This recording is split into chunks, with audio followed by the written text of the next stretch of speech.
Hi everyone, and welcome to the Fake Love and Flying Monkeys podcast. My name's Nova Gibson and I am your host. My area of expertise is in supporting victims and survivors of narcissistic abuse and other toxic relationships. I'm the principal counsellor at Brighter Outlook Narcissistic Abuse Counselling Service, and I'm also the author of Fake Love, Understanding and Healing from Narcissistic Abuse. In this podcast, we're going to be talking about everything from the initial pink cloud you find yourself on at the start through to the horrific discard and the powerful trauma bond that keeps you hooked. So take your imaginary seat on the roller coaster that is narcissistic abuse, and don't forget to subscribe to this podcast so you never miss an episode of Fake Love and Flying Monkeys. Hi everyone, and welcome to another episode of Fake Love and Flying Monkeys. Today I'm talking about ways to shut the narcissist down. 4 ways in particular. And these strategies come from an acronym that we use in narcissistic abuse recovery, and that acronym is JADE. You may have heard me talking about this acronym on my live streams and videos and reels that I put up, but for those of you who haven't, JADE is probably the most important acronym that you need to know if you are dealing with a narcissist. Now, everything the narcissist does and says, every action, behavior that they engage in is to get you to JADE. Now, JADE stands for justify, argue, defend, and explain. So, how do you shut the narcissist down when they're trying to get you to react? Because, of course, your reactions are their fuel, and they need your reactions to sustain that false mask that they wear. So to begin with, let's go back a little bit and talk about why the narcissist needs your reactions. So the narcissist needs narcissistic supply. That is their oxygen. Like you and I need oxygen to survive. The narcissist cannot sustain that false self, that grandiose view that they have. They cannot maintain that ego that says I'm better than everyone else without narcissistic supply. Narcissistic supply is found in the attention that a narcissist seeks. Now, that attention can be either positive or negative. So there's this misconception, I think, that most people believe that the narcissist is more in search of positive affirmations, people surrounding them who look up to them and revere them. And while that's true for people outside of their closed front doors, people who are not what we would call the primary sources of their narcissistic supply, their attention that they seek, that narcissistic supply, I believe is just as potent when it comes in the form of negative attention, which can be, contempt, anger, frustration, because whether you're hating them, you're angry at them, or you're thinking they're amazing, they're still occupying space inside your head. You're still thinking about them. And if you're angry at them, then that means they're significant enough in your life for you to be giving them that attention. So that's what happens when, of course, the love bombing stage ends in an intimate relationship, or you started to realize that something is not quite right in this relationship, and you're starting to question their actions and what they say. In other words, you're telling them that you can see who they really are. And of course, this is perceived as criticism. You're not believing that they are absolutely amazing. So when you are hooked in a relationship with a narcissist and they have put you on that roller coaster, which you don't even know you are dependent on, and you are in hook, line and sinker, you're confused and you're forever trying to get back the person that was so kind to you at one time.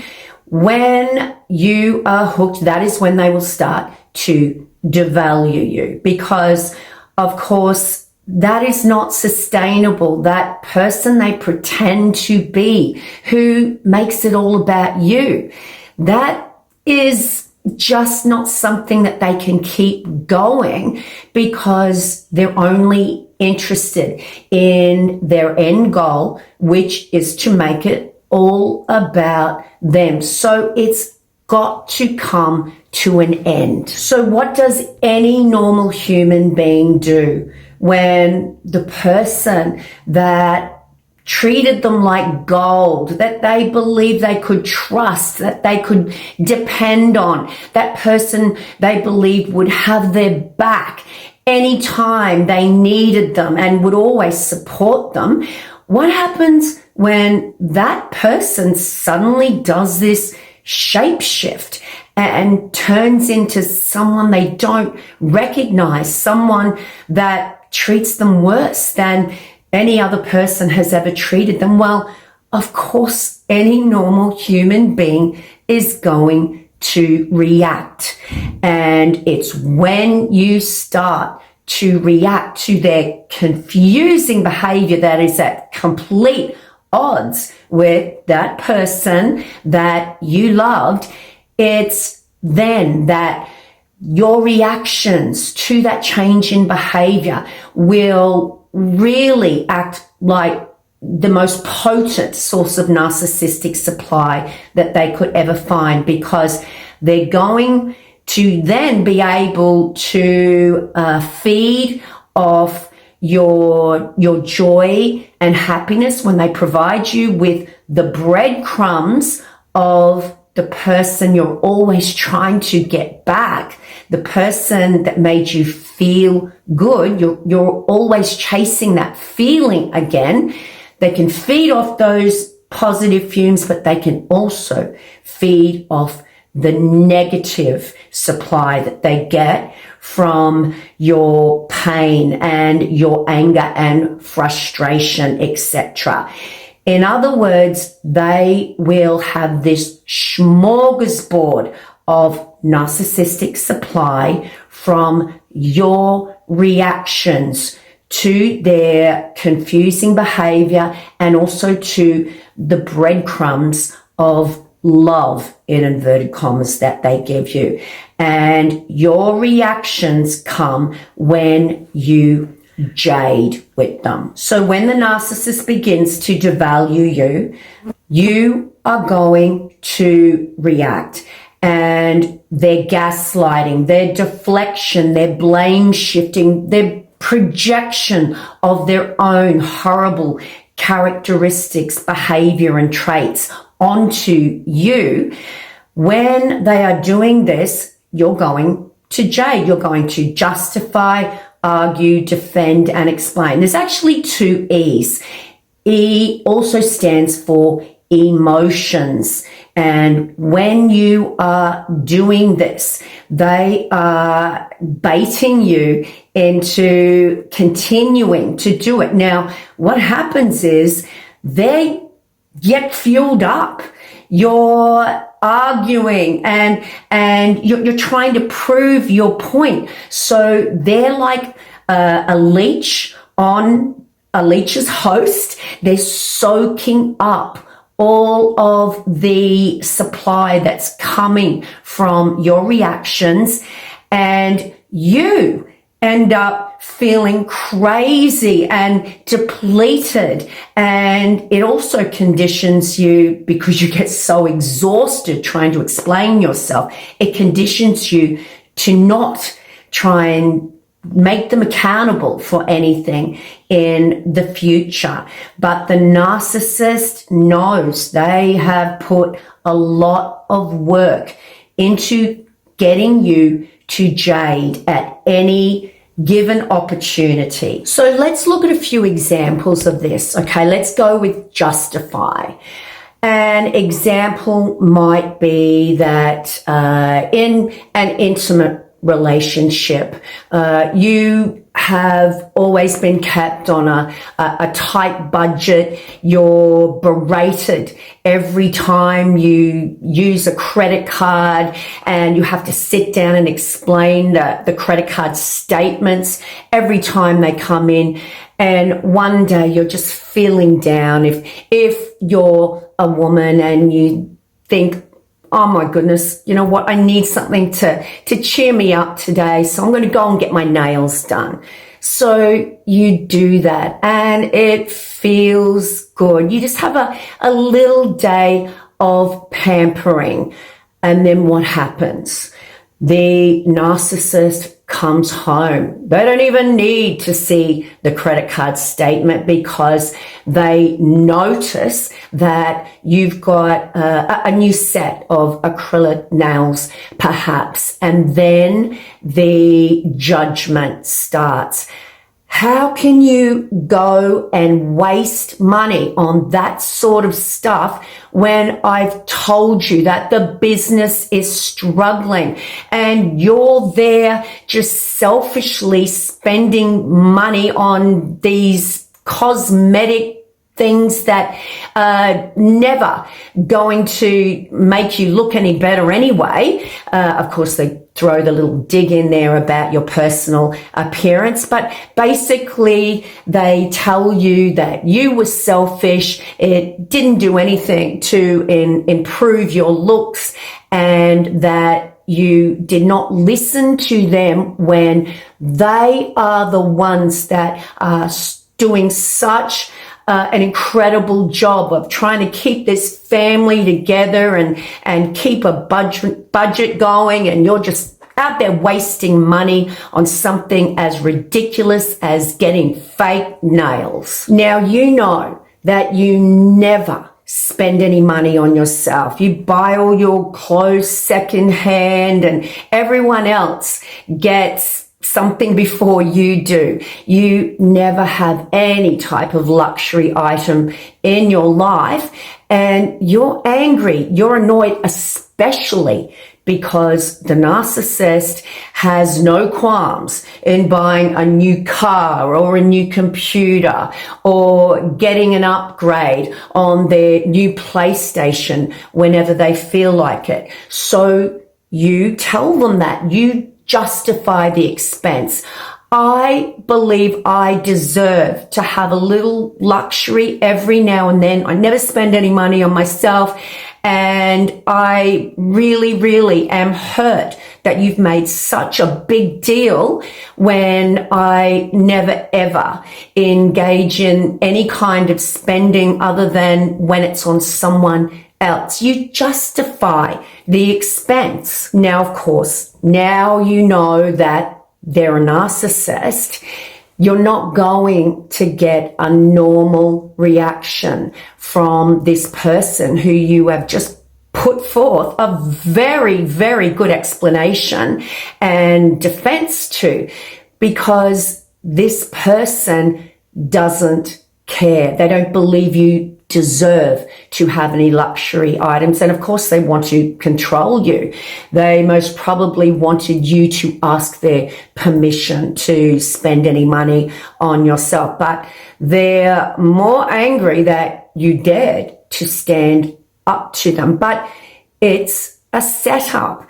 Now, don't believe for a second that the narcissist doesn't know what they're doing. So when they put forth their response to your justifications, they will sound very plausible. They'll sound adamant, and they will have conditioned you to think that there's some validity to what they're saying. And of course, they've also conditioned you to blame yourself and for you to think that you are ungrateful and selfish. So when I say the narcissist knows what they're doing, remember, there is nothing wrong with their IQ. They know that you never spend any money on yourself. They just don't care. So when they're responding, as I said, to your very, very appropriate justifications, they are chasing your reactions, which they know would be forthcoming.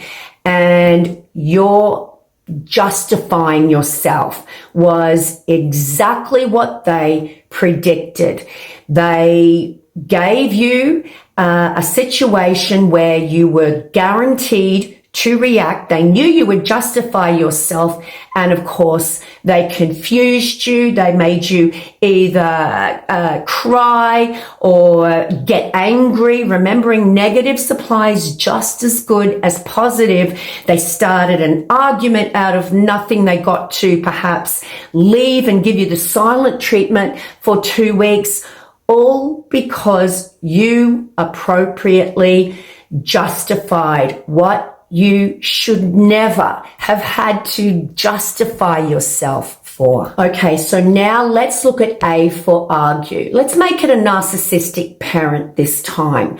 The meddling, interfering mother who is wanting to destroy your relationship, to put a wedge perhaps between you and your partner because they envy the fact maybe that you have someone who loves you, and they come over to your house and they tell you that you've folded the clothes the wrong way, or how could you put those ingredients in that meal? I thought I could teach you better than that. I thought I taught you how to make a cake, and here you are doing it the wrong way, or you cleaned the wrong way, or maybe you just looked at them in the wrong way.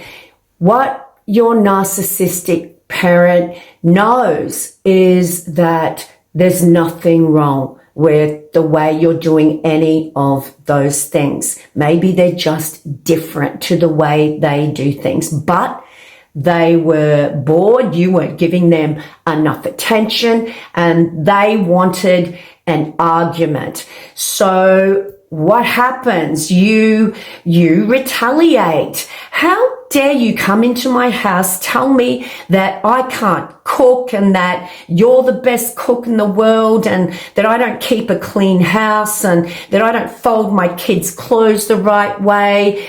And you fall right into the trap. You start arguing with them, and the narcissist, especially the narcissistic parent, can use the old, "You're so ungrateful. I was just, trying to give you some tips on how to do things better after everything I've done for you." And, perhaps they'll start crying. And of course, it's awful to see an old person crying. So you argue with them, and then you feel the guilt that comes when you see your parent that you've been conditioned to tolerate their abuse through obligation and guilt over the course of a lifetime.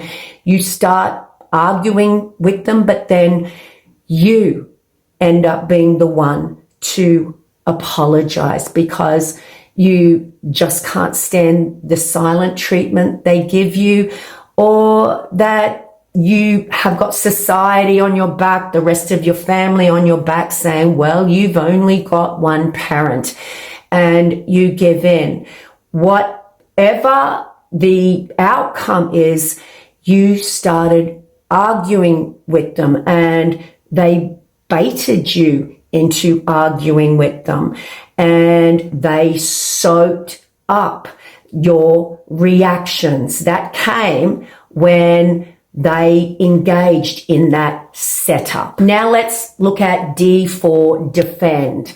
Let's say, once again, it's a spouse or a partner, and they very manipulatively over the course of the relationship have made it clear they don't like your parents or your friends, because your friends and loved ones, they are rude to your partner. And here you are going out to dinner with them, and you've had enough, and you defend yourself. They're my family. Okay, I should be allowed to go out with my family, and it's not fair that you make out like I've got to choose between you and them. You defend the indefensible. You defend the fact that you should be able to see and spend time with the people of your choosing without having to have this conflict with your partner. Now, once again, the narcissist knows what they're doing. They know that this is a guaranteed way of getting you to react, because they knew what they were doing when they were trying to isolate you from your loved ones. And they know that you are close to your family and your friends, and they know that you will go to the ends of the earth to defend them. So when they call them horrible names, or they make you feel like you're betraying them because you're spending time with them, it's a guaranteed way of getting you to defend yourself.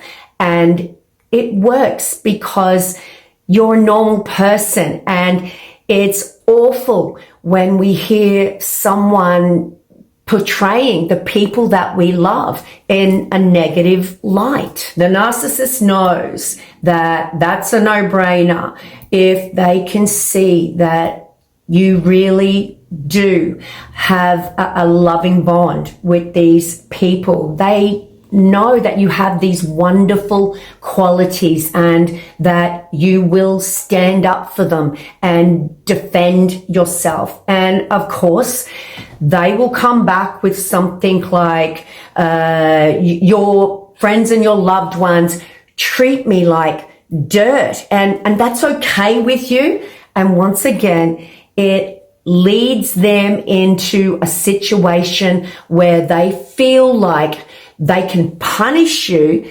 because you're allowing, in inverted commas, these people to treat them so badly. So once again, it's a trap where they're guaranteed to soak up the narcissistic supply that comes from you defending yourself and your loved ones. Now, remember I said there's 2 E's. The first E is explain.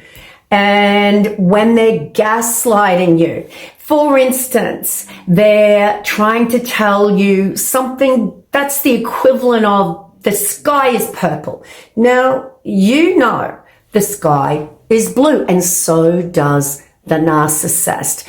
But they watch you get out the screenshots.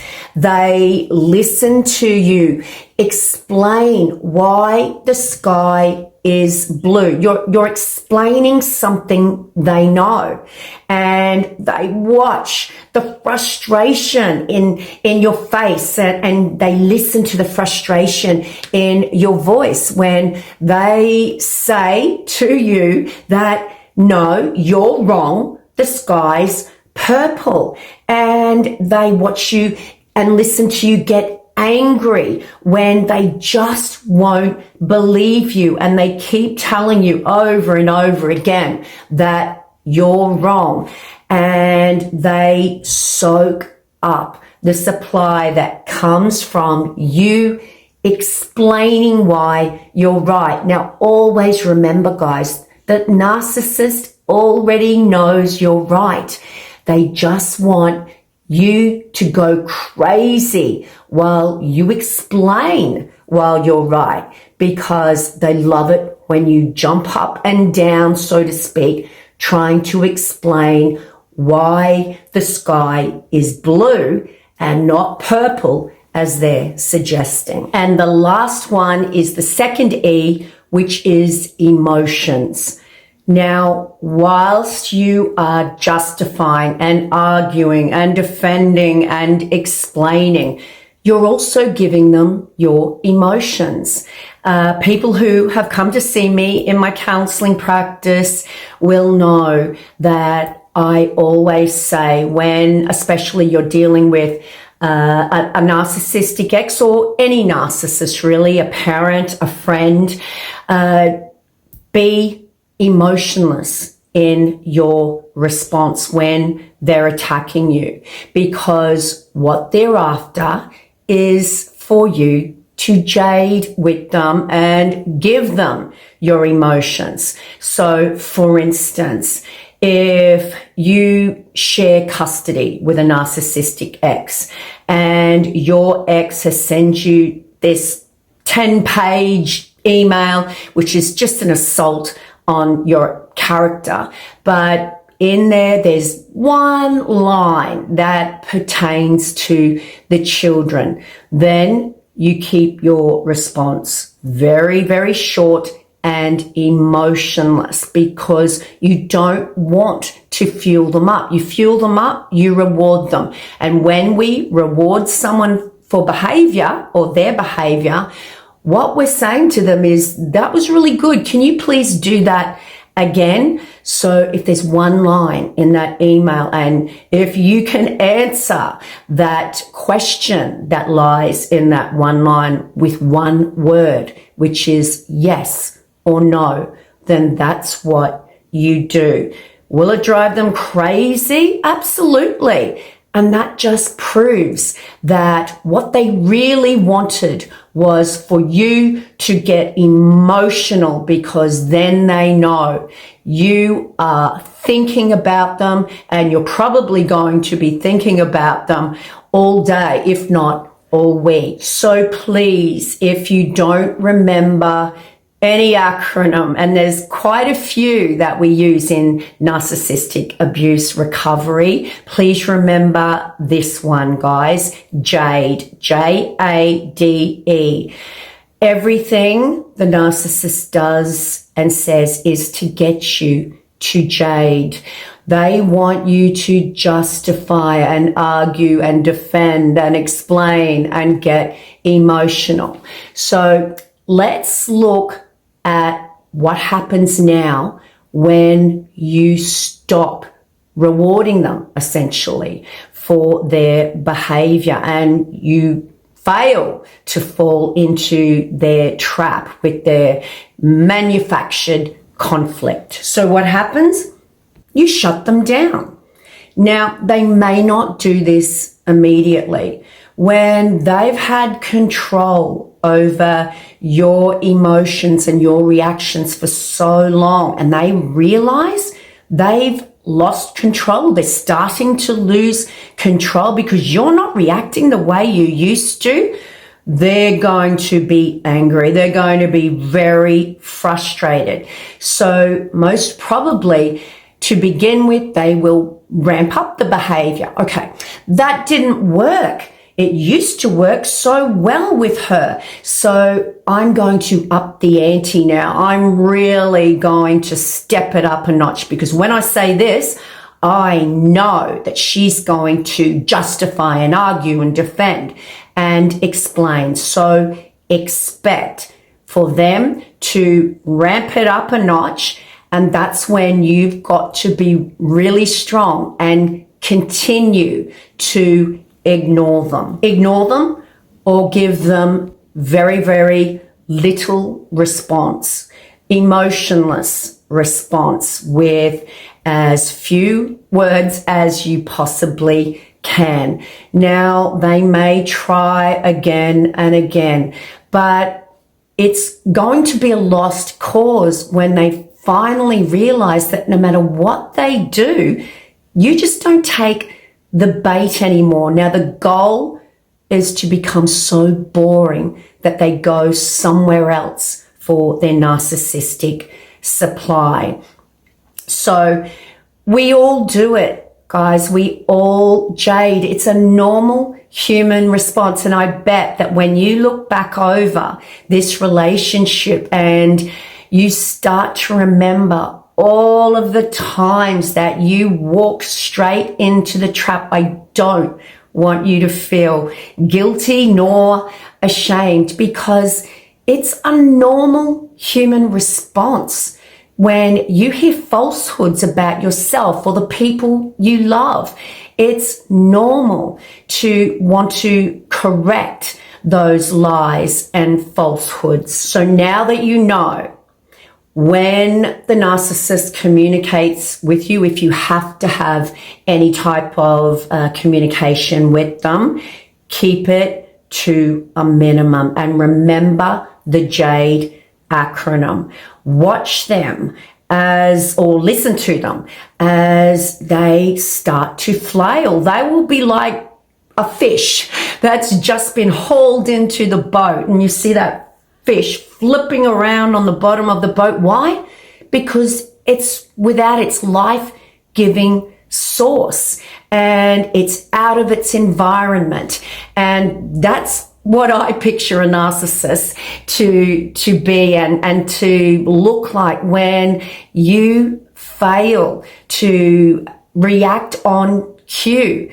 They have conditioned you for so long to jade, and sometimes it's going to be very difficult. But just remember, the person you're dealing with is not a normal human being. They are wired very differently, and when they're baiting you into a reaction, at the end, they are going to be full to the brim with that ego-loving narcissistic supply, and you are the one who is going to feel crazy. And of course, they love nothing better when they get you to act in that frustrated manner.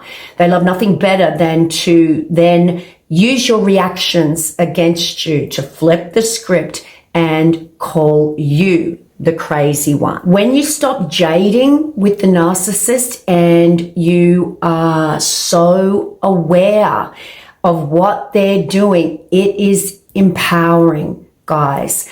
You can listen if you have to what they're saying, read their horrible emails and give them nothing.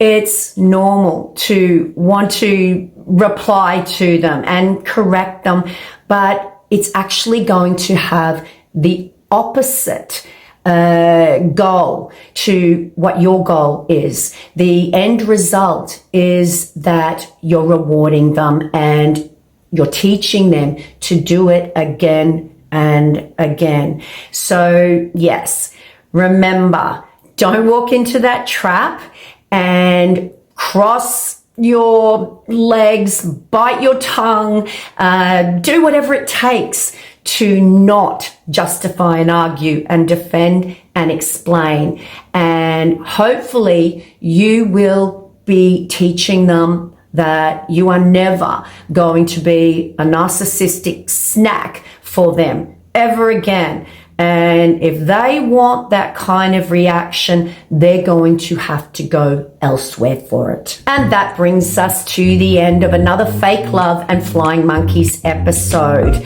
I hope you enjoyed that, guys. Remember that acronym. It is so important. You want to cut them off.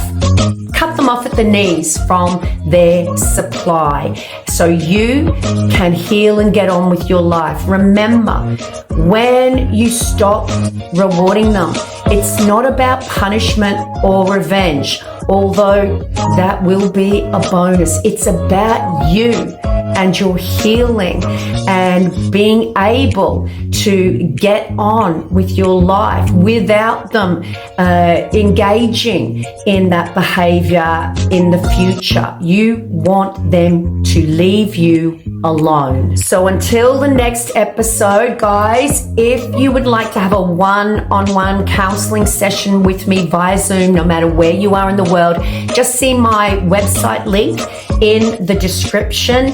And of course, don't forget to get your copy of my best-selling book, Fake Love, Understanding and Healing from Narcissistic Abuse. And please, the best thing you can do if you'd like to support this channel is to leave a review and a rating.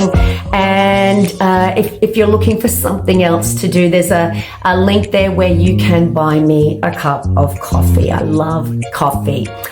On that note, it's bye from me for now. Until the next episode, remember, you are worthy of love, and you are worthy of so much more than a lifetime of fake love and flying monkeys.